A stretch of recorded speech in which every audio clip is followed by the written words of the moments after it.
जय श्री कृष्णा। स्वागत है आपका श्री भक्ति ज्ञान चैनल में। आप सभी को आंवला नमी की हार्दिक शुभकामनाएं। आज हम सुनेंगे आंवला नमी की व्रत कथा। एक राजा था, उसका प्रण था वह रोज 1.25 मन आंवले का दान करके ही खाना खाता था। इससे उसका नाम आंवलिया राजा पड़ गया।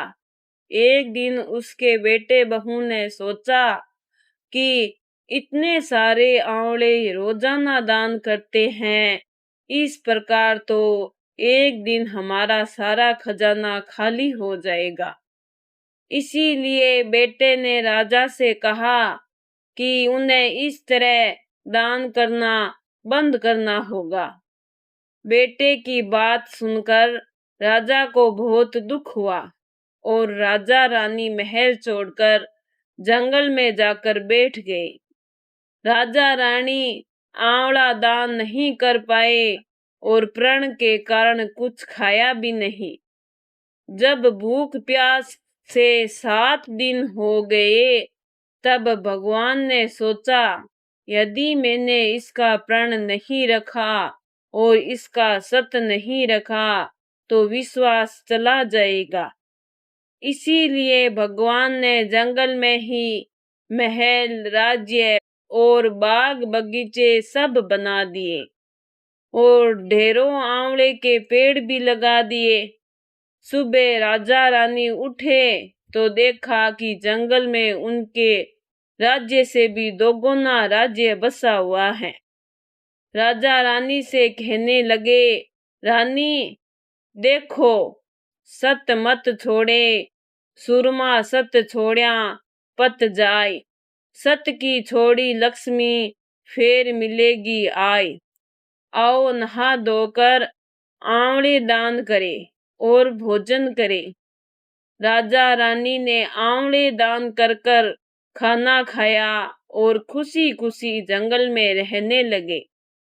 उधर आंवला देवता का अपमान करने व माता पिता से बुरा व्यवहार करने के कारण बहू बेटे के बुरे दिन आ गए। राज्य दुश्मनों ने छीन लिया, दाने दाने के मोहताज हो गए और काम ढूंढते हुए अपने पिताजी के राज्य में आ पहुंचे।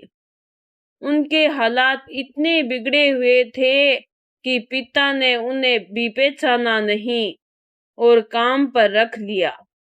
बेटे बहू सोच भी नहीं सकते थे कि उनके माता पिता इतने बड़े राज्य के मालिक भी हो सकते हैं। सो उन्होंने भी अपने माता पिता को पहचाना नहीं।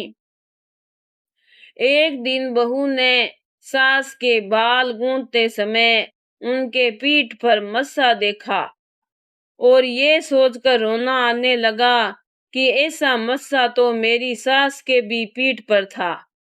हमने ये सोचकर उन्हें आंवले दान करने से रोका कि हमारा धन सारा नष्ट हो जाएगा। आज वे लोग नए जाने कहाँ होंगे, ये सोचकर बहू को रोना आने लगा और आंसू टपक टपक कर सास की पीठ पर गिरने लगे। रानी ने तुरंत पलट कर देखा और पूछा कि तुम क्यों रो रही हो? उसने बताया, आपकी पीठ जैसा मस्सा मेरी सास के पीठ पर भी था। हमने उन्हें आंवले दान करने से मना कर दिया था, इसीलिए वे घर छोड़कर कहीं चले गए। तब रानी ने उन्हें पहचान लिया और सारा हाल पूछा और अपना हाल बताया। अपने बेटे बहू को समझाया कि दान करने से धन कम नहीं होता बल्कि बढ़ता है। बेटे बहू भी अब सुख से राजा रानी के साथ रहने लगे। हे भगवान, जैसा राजा रानी का सत रखा वैसा सबका सत रखना। कहते ने सुनते ने सारे परिवार का सुखी रखना। अगर आपको मेरी ये कहानी अच्छी लगी है तो लाइक सब्सक्राइब जरूर करें। बहुत बहुत धन्यवाद।